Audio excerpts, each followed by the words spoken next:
My grandmother told me the world would end in a year. So I spent the whole year praying and reading the Bible and alienating all my friends and relatives. And finally, the big day came, and absolutely nothing happened. Just another day. Let's pause for a second because I think this may actually be long distance that's been on hold. Yeah, we can take a little break. So is it Michael? Yes. How you doing? Are you long distance? Yes, I'm calling from Oklahoma. I knew you would be. How you doing? Doing all right. First of all, I just wanted to say great job on the show. I listen to both shows all the time. I'm eagerly awaiting the next non-profits.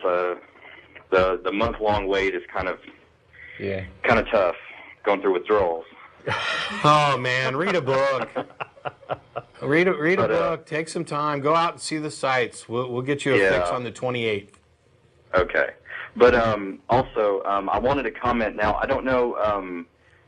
You're in Texas. Did you have to deal with a religious viewpoint anti-discrimination law at all? Not yet, but we will. I can almost guarantee it because Louisiana's dealing with it, Florida's dealing with it, and you guys have dealt with it. Yes, and I was going to ask, have you heard anything about Sally Kern? Yes, and I can't say anything about her without taking the rating of this show down a notch, despite what Don just said.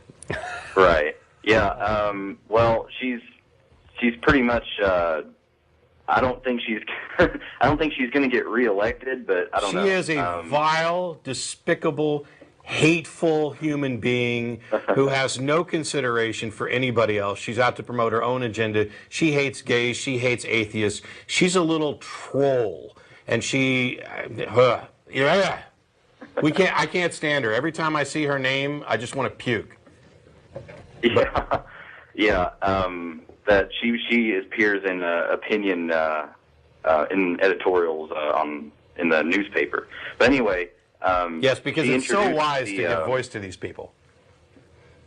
Yeah, she introduced the Religious Viewpoint Antidiscrimination Act, and it passed the House, and then at first it got shuffled off to some sort of committee where it was expected to go and die, but then someone else resurrected another bill with that language in it, and it passed the Senate, and it made it all the way to the governor.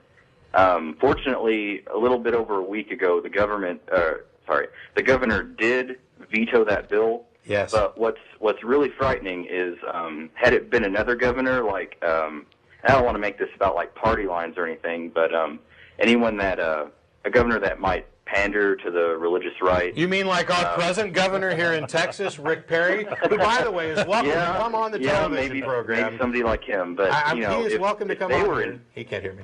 I was going to say that, by the way, since I haven't announced this in a week, Rick Perry, you are welcome to come on the Atheist Experience television show and explain why it is that you hate atheists and secularists. Since you're comfortable going on the 700 Club to say that we're some kind of disease that's poisoning America, I'd like to, as one of your constituents, as somebody who you're supposed to represent, I'd like you to explain it to me. But anyway, back to you, Michael.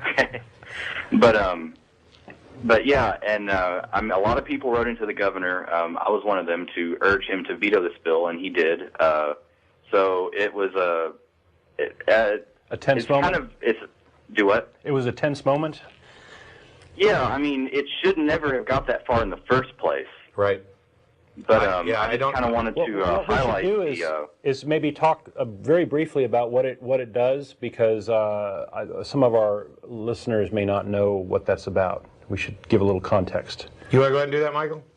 Yeah. Well, basically, the Religious Viewpoint Anti-Discrimination Act would allow students in school to give an answer, like, say, in a science class, that jives with their religion, and then the science teacher would have to count that correct. Like, if the question was, how old is the Earth?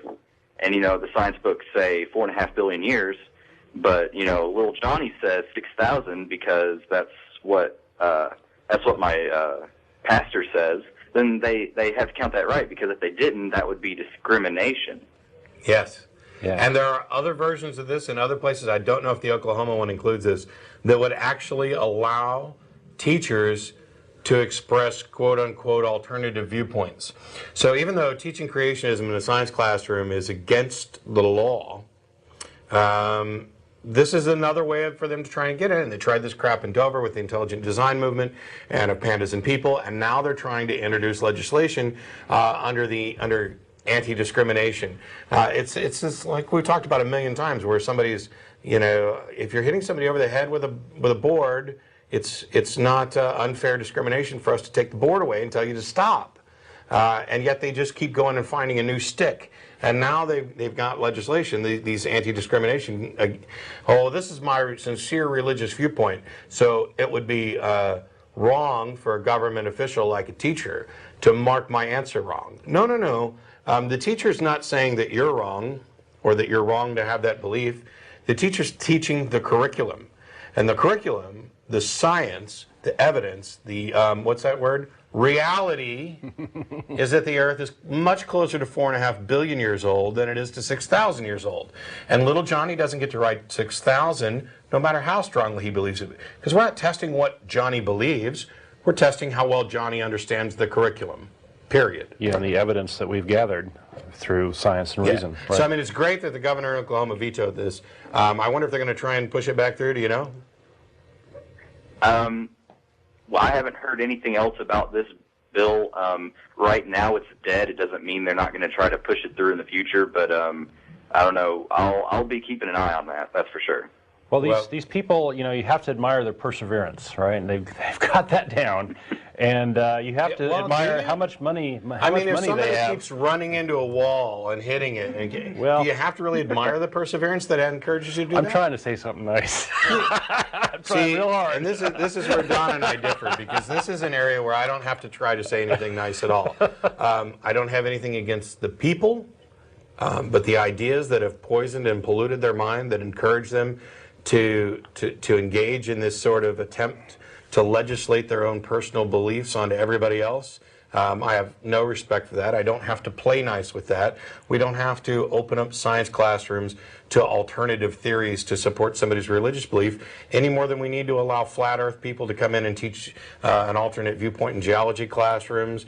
We don't need to allow our medical schools to have alternate time with reflexologists and homeopathists. Sorry, you either got the scientific evidence to support your claim or you don't.